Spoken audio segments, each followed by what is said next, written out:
Bonjour à toutes et à tous. Aujourd'hui, je voudrais vous parler d'un outil qui peut s'avérer fort utile lorsque vous souhaitez apporter ou améliorer vos compositions en post-production. Il s'agit tout simplement de l'outil recadrage. Alors attention, cette vidéo n'est pas un tuto sur toutes les fonctionnalités de l'outil recadrage, mais elle est surtout là pour vous montrer comment cet outil, simple à utiliser, peut s'avérer très puissant lorsqu'il s'agit d'améliorer ou de retravailler vos compositions.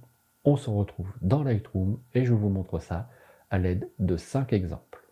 Voici les 5 photos que j'ai retenues en guise d'exemple et à travers ces 5 images, je vais vous montrer comment j'ai utilisé l'outil recadrage pour améliorer leur composition.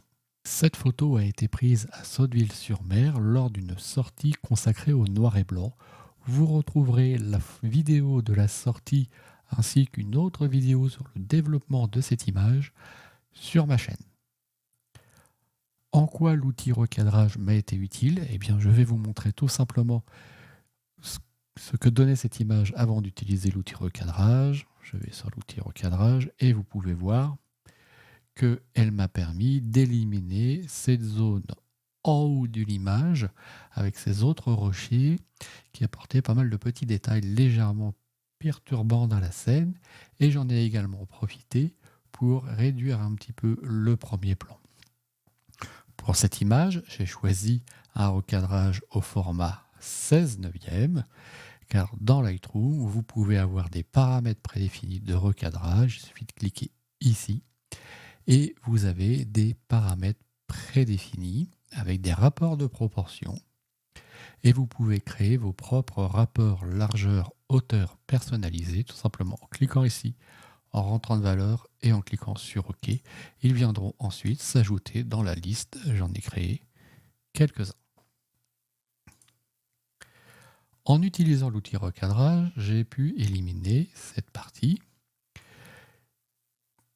qui a permis de retravailler un petit peu la composition en venant placer sur les lignes de force ce rocher-là et ce rocher-là sur une intersection des lignes de la règle des tiers, ce qui améliore la circulation du regard à l'intérieur de l'image, qui peut aussi bien se faire en Z à partir du coin supérieur gauche que à partir du coin inférieur gauche. Passons maintenant à une autre image. Sur celle-ci, l'outil recadrage a également été utilisé pour resserrer un petit peu la vue afin de concentrer un peu plus le regard sur l'enfilement des rochers dans la falaise. Pour information, cette photo a été prise au fond des Tigues, qui est pas très loin d'Étretat, dont vous pouvez voir ici la porte d'Amont, le Roquevaudieu et l'aiguille de Belleval. En recadrant cette image et en conservant les proportions d'origine de cette image aux 2/3, j'ai éliminé sur le bas de la photo cet ensemble de roches qui ajoutait du détail et qui pouvait être perturbant, parce que j'aimais bien dans cette image le côté très épuré de la mer. Et j'ai également réduit l'impact de la falaise au premier plan pour que cette zone soit un petit peu moins lourde sur le côté gauche et vienne essayer de rapporter un petit peu d'équilibre dans cette image. Dans cette troisième image, j'ai choisi cette fois-ci un recadrage au format carré, et vous pouvez constater que cette photo a été donc recadrée dans Lightroom au format carré, mais je vous informe également qu'il est possible directement dans la caméra de choisir des proportions autres que le 3/2. L'avantage, c'est que lorsque vous composez votre image sur le terrain, vous avez directement un aperçu sur un format de recadrage différent. Cette image fonctionne particulièrement bien au format carré car elle a été pensée dès le départ pour être prise au format carré. Ce que j'ai voulu montrer à travers ce recadrage, c'est bien entendu cette spirale qui part du coin supérieur gauche et qui se déroule jusqu'au centre de l'image et qui apporte, je trouve, un certain dynamisme à cette scène. Si ça n'avait pas été au format carré, on n'aurait pas eu la même impression. Le format carré apporte un sens de l'équilibre dans l'image, d'autant plus accentué lorsque le sujet principal est placé au centre et encore plus renforcé ici grâce à cette ligne claire de sable qui crée cette forme géométrique. Encore une fois, que ce soit sur le terrain ou au moment du post-traitement, l'outil recadrage a été utilisé ici pour améliorer une composition. Cette quatrième image, prise en hiver, a été recadrée avec un format panoramique dont le rapport de proportion est 2:1. Vous l'aurez remarqué depuis le début de cette vidéo, lorsque je donne des rapports de proportion, je reste sur des rapports relativement standards, 3:2, 16:9, 1:1, 2:1, qui sont des formats que l'on peut retrouver sur la plupart des sites ou la plupart des imprimeurs. Ces formats restent standards sur les formats d'impression, ce qui évite des frais supplémentaires pour la personnalisation d'un format d'impression. Ici, le format 2:1, qui correspond à un format panoramique, vient justement donner un aspect panoramique à une image qui ne l'est pas au départ, puisque cette image a été prise simplement au format 3:2. Mais je trouvais que l'aspect panoramique donnait un aspect intéressant à cette image, puisqu'elle met aussi bien en valeur le sol gelé et toutes ces lignes qui convergent vers l'horizon, que ce ciel hivernal de fin de journée qui commence à se teinter de quelques couleurs.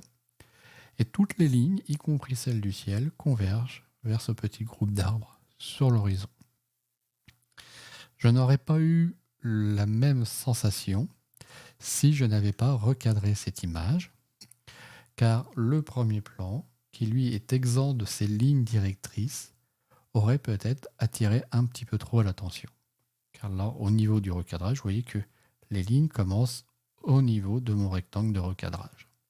Sur cette cinquième image, j'ai également utilisé un rapport de proportion 2:1, encore une fois pour créer un aspect panoramique sur une image qui ne l'est pas à l'origine, mais surtout pour éliminer cette zone ici. Je vais vous montrer si je annule le recadrage, je vais réinitialiser mon recadrage. Vous voyez que toute la zone du bas de l'image, au premier plan, est assez sombre, ne contient pas de détails car toute la scène se joue ici sur la moitié supérieure de l'image.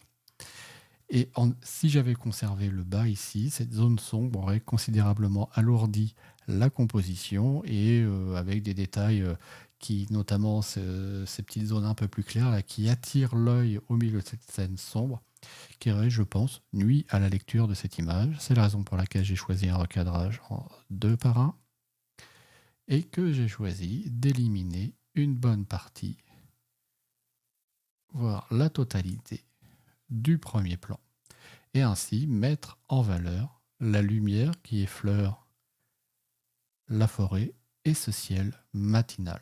Encore une fois, l'outil recadrage a permis de simplifier et de clarifier la composition.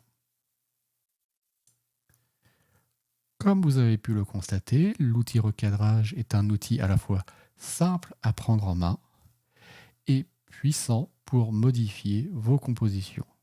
J'espère que cette vidéo vous aura été utile pour comprendre comment l'outil recadrage peut vous aider à améliorer vos compositions dans Lightroom.